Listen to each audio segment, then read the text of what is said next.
Welcome to Peacevision. We are, of course, a portal for positive change. The man I'm going to introduce you is super positive. He's got a lot of great advice for us today. And we're talking about health and coming back from setbacks.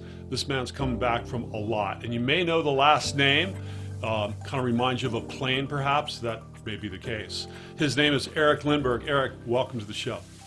Thanks, John. Great to be on. So you were gonna, we're always trying to help people and give them some advice and encouragement. And you've gone through some really tough times health-wise, and you've come back from it like stronger than ever. I just saw a video of you on some mountain doing some crazy skiing.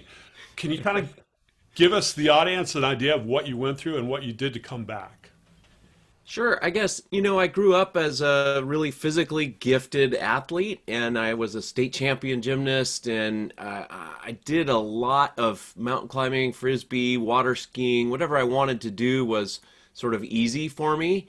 And then I lost it all. At age 21, I was diagnosed with rheumatoid arthritis, and by age 30, I really couldn't walk. I had eroded all the cartilage out of my knees, and every step was painful. I couldn't really stand for very long, and I was really disabled. Thanks to breakthrough biotechnology and diet and really practice of movement, I was able to rebuild my life. And now at the ripe old age of 55, you're right. I am living at a very high let's say level of physicality, climbing and skiing mountains in the backcountry and mountain biking. That's pretty extraordinary. And I think, again, it's the gift of movement in my life and practicing movement that's really enabled it. And so now, even when I hurt, when I'm down, I need to go move, because that's the key to my health.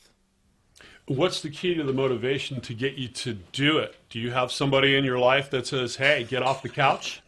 Well, that's the Holy Grail, right? And I am very fortunate. My wife, Lynn Lindbergh, has a business called Couch to Active, and it helps people get from the couch to active lifestyle.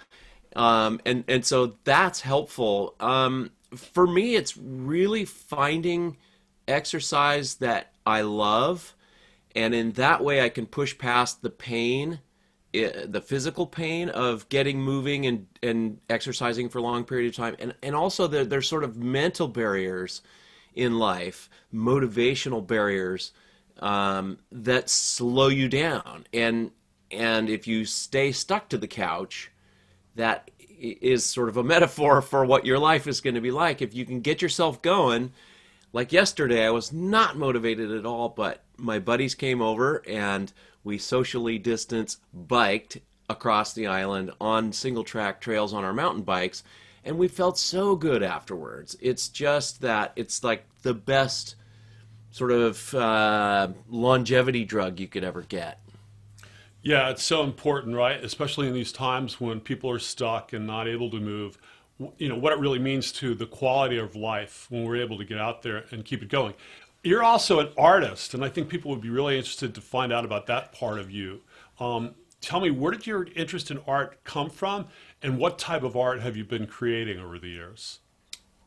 Yeah, I think, long walks on the beach, and I would see driftwood and think, oh, you could make a chair out of that, or you could make a table.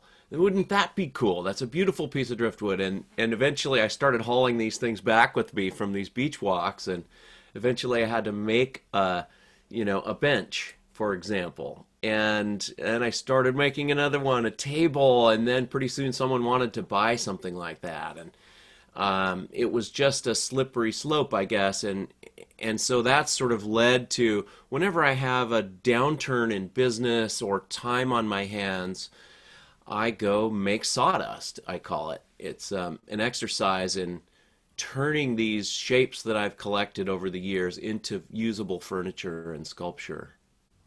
Well, and I've seen it up close. I've been to your studio in the woods, and it really is amazing, the things that you've come up with.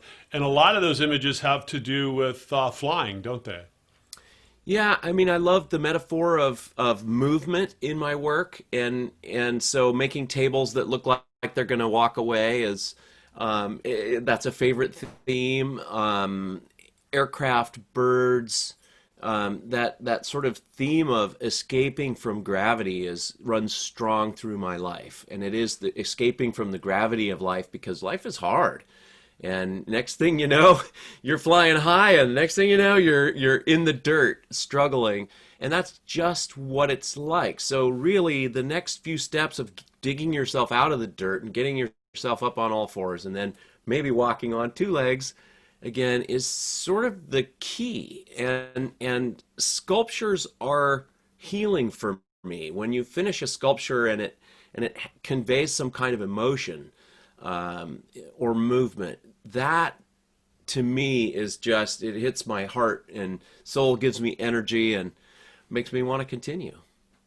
That's awesome. Erik is going to be back with us, and he's going to give us a little insight into the future of flight in an upcoming program. So we're going to cut it short here. But what can people do if they want to get active, and what's a website you can send them to, Erik?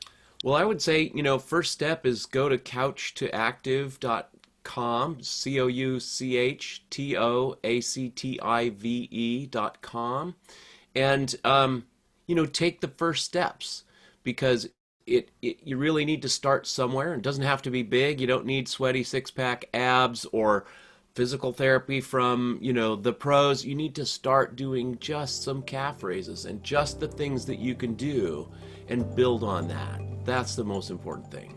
That's great advice. And we will be back with Erik Lindbergh. Thank you so much for your time today, Erik. Right on, John.